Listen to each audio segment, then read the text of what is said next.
പ്രവാസി എഴുത്തുകാരൻ അഷ്റഫ് അമ്പലത്തിന്റെ ഇരട്ടക്കല്ലിലെ നിലാവ് എന്ന നോവൽ ഷാർജ പുസ്തകോത്സവത്തിൽ പ്രകാശനം ചെയ്തു. പുഴകളാൽ ചുറ്റപ്പെട്ട തൃശൂരിലെ തൊയക്കാവ് എന്ന ഗ്രാമത്തിലെ പ്രണയ കഥയാണ് ഈ നോവൽ.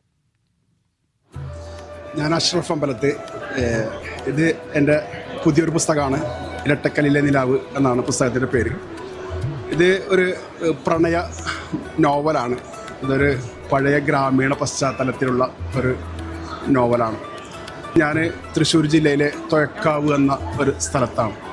ഞങ്ങളുടെ നാട് എന്ന് പറഞ്ഞാൽ 3 ഭാഗവും പുഴ കൊണ്ട് ചുറ്റപ്പെട്ട് കിടക്കുന്ന ഒരു അതിമനോഹരമായിട്ടുള്ളൊരു ഗ്രാമമാണ്. ഈ പുഴയുടെ ഉള്ളിലായിട്ട് നടുക്കലായിട്ട് ഒരു പാറുണ്ട്.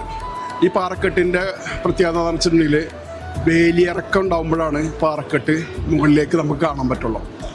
വേലിയേറ്റം വരുമ്പോൾ ഇത് കാണാൻ പറ്റത്തില്ല. ആ പാറക്ക് വിളിക്കുന്ന പേര് ഇരട്ടക്കല്ലെന്നാണ്. ഈ ഇരട്ടക്കല്ലിൽ നിലാവ് പെയ്യാന്ന് പറഞ്ഞിട്ടുണ്ടെങ്കിൽ അതൊരു പ്രതിഭാസമാണ്. എപ്പോഴെങ്കിലുമൊക്കെ സംഭവിക്കുള്ളൂ. കാരണം വേലിയിറക്കം ഉണ്ടാവണം, അന്ന് നിലാവും കൂടി ഉണ്ടാവണം. ആ സമയത്താണ് ഇരട്ടക്കല്ലിൽ നിലാവ് പെയ്യുള്ളൂ.